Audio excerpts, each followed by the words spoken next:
All right, everybody, good afternoon now. One more video like this today. One more video, the defense. And we're going to cram the whole defense into one video, I think, every week because there's going to be less here. The Seahawks have done a pretty good job of setting themselves up in a position where they don't have a lot of needs on the defense. And obviously, there are a few positions, but the Seahawks are in a position where they can really hone in and focus on those few positions. The way I see it, those positions are nose tackle, edge rusher, and cornerback. So those are going to be our three focuses every week. Don't expect to go too much into any other spot. I don't think defensive tackle makes sense, like 3-tech. I don't think in maybe inside linebacker, you could argue inside linebacker, but right now you've got 3 years of Ernest Jones, you've got 3 years of Tyrese Knight. I think you're mostly going to be looking for depth right now, so I'm not really going to include that. Maybe we'll bring that in later. I don't think safety, really, even if Kobe Bryant's a free agent, Love is still on a long-term deal. You just drafted Worry. I don't think these are positions that I'm well-served spending time looking into. So we're going to focus on these three. And I think these three are pretty clear. The Seahawks kind of don't have a nose tackle right now. They're forcing themselves to play Byron Murphy at nose because of it. They got Hankins, but he's old and he might already be done. Edge rusher, we have no idea what the edge rusher room is going to look like next year. Everybody could be gone except for, I would say, Derek Hall. I think everybody else is eligible to be gone after this season. It just depends on this season they have. So edge rusher could be completely redone. And cornerback, Woolen's going to be a free agent. Who knows? And everything else is who knows. Who knows pretty much everything except Witherspoon. And I guess Worry, but Worry's a hybrid player anyway. So if we have to spend a high pick on a corner, that will not surprise me. Okay. So nose tackle most weeks is just going to be a few players because there aren't many true nose tackles. And I want to be clear. I'm focusing on true nose tackles. This is not, oh, let's just take a 3-tech and play him at 1-tech because who cares? No, I care. Okay? You should care. We want real nose tackles in here. Guys who are actually playing in the A-gap.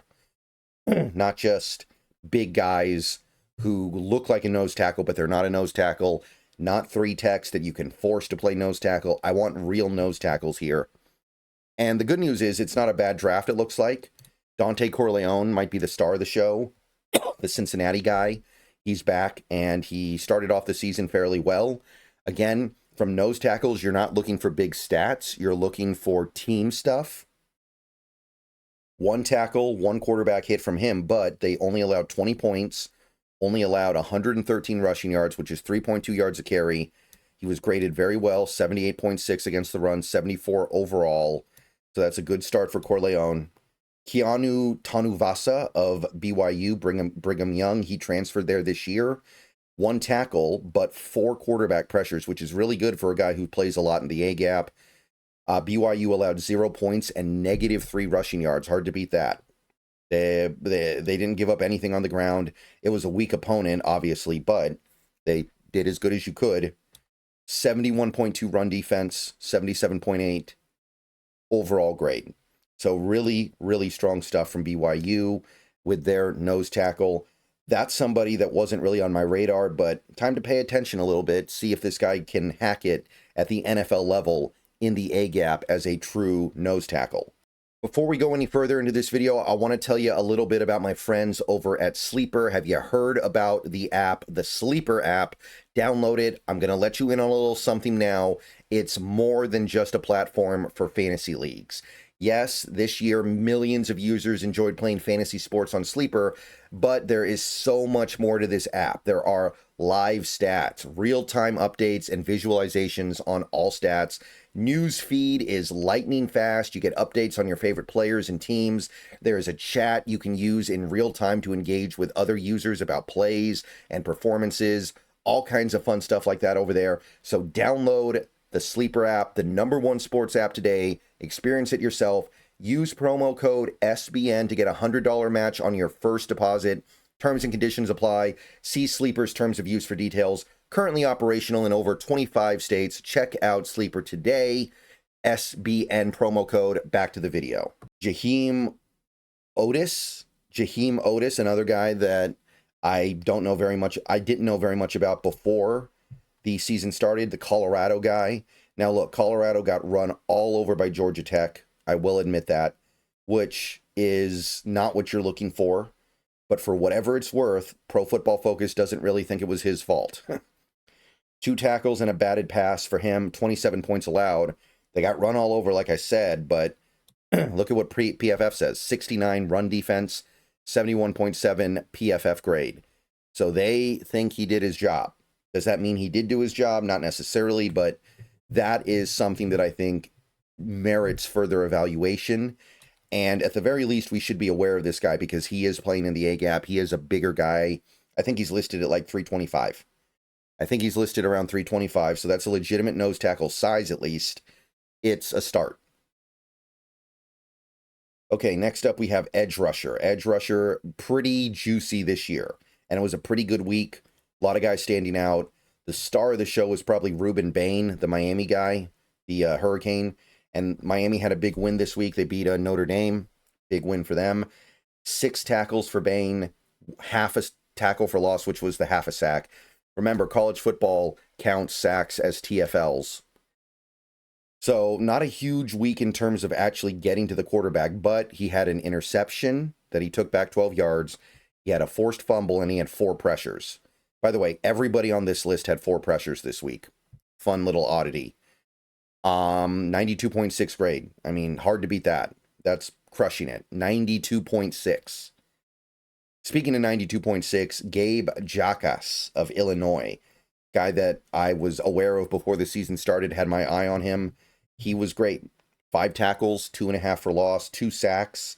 So all over the backfield, forced a fumble, batted down a pass, 1 pass defensed, and had 4 pressures. 92.6 for a pretty dominant Illinois defense this week. Really good. Mateo Ugalele. I'm seeing a lot of this last name around college football these last few years. Mateo Ugalele of Oregon. Another edge rusher who had a nice week. 2 tackles, but they were both sacks, so both tackles for loss and 4 pressures. Dominant day for Oregon's defense. 87.5 graded. Akeem Mesidor of the Hurricanes, another Hurricane. So both leading Miami edges had a good week. 5 tackles, 1.5 sacks, so 1.5 tackles for loss, 4 pressures, 82.5 grade. So really good stuff from both Miami edges. And then Denise Sutton of Penn State, the annual Penn State stud pass rusher, it seems like. Donnie, obviously, Penn State had an easy opponent this week, but he was the highest graded edge of anybody. 5 tackles, 2.5 for loss, and a sack. Okay, this should not be plural. So 1 sack, but he forced 2 fumbles, batted down a pass, and had 4 pressures. So all these guys, 4 pressures. It's like they're coming off an assembly line here. 96.3, by the way, 96.3. Highly dominant, highly efficient. It's a good crew of edge rushers this year. I'm really excited for this group. Okay, so last position is cornerback. I'm going to be trying to focus on outside cornerback, but the thing is, it's hard to know who's going to play on the outside and who isn't. Some of these guys play on the outside in college, but they're small. Who knows what they're going to do in the pros? But we'll do the best we can. Mansour Delane, another Delani, I think it's Delani actually. Mansour Delani of LSU, another LSU player. Remember, they're playing on hard mode this week because it was Clemson. 2 tackles, 2 passes defensed, which is great. 1 interception, pretty big. But here's the real juicy part. 1 catch allowed on 8 targets. This guy was targeted 8 times and allowed 1 catch. That is called a trial by fire. That 1 catch went for 21 yards, but, I mean, if you're getting targeted 8 times and you allow 21 yards, you did really well. 78 PFF grade.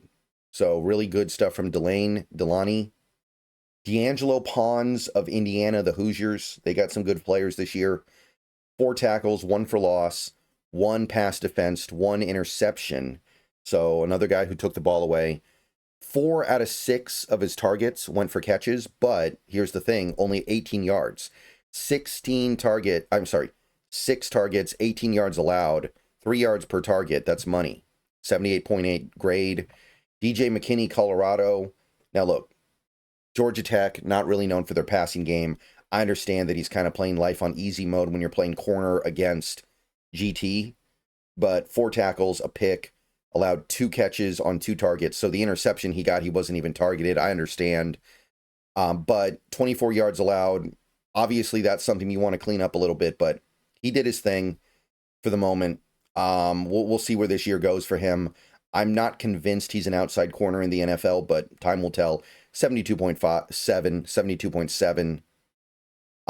Keith Abney II, Arizona State. He's another draftable corner. 4 tackles, 1 for loss, and a sack. So he actually had a sack blitzing off the corner position. Allowed 3 catches on 5 targets for 32 yards, which is okay. 65.7. Pretty good start for him. And final guy, this is the Duke corner who played early this last week, Chandler Rivers. 2 tackles, but 1.5 tackles for loss. So he was very efficient with the tackles he had, I guess. And he had a quarterback pressure, which is always good to see from a corner. He allowed 1 catch on 1 target, but he was better off allowing the catch because it went for -4 yards. That's a very clean game. And obviously Duke didn't have a great opponent, but you play who you have, and eventually you get a chance to play a better opponent. 71.7 PFF grade. So strong, very strong. And that's it for this week. So let me know what you guys think. Those are the guys who stand out to me. See you guys soon. Go Hawks. Trying to make this college football prospect stuff this year a little more digestible for people. See if it helps people pull them in, helps pull people in. Go Hawks.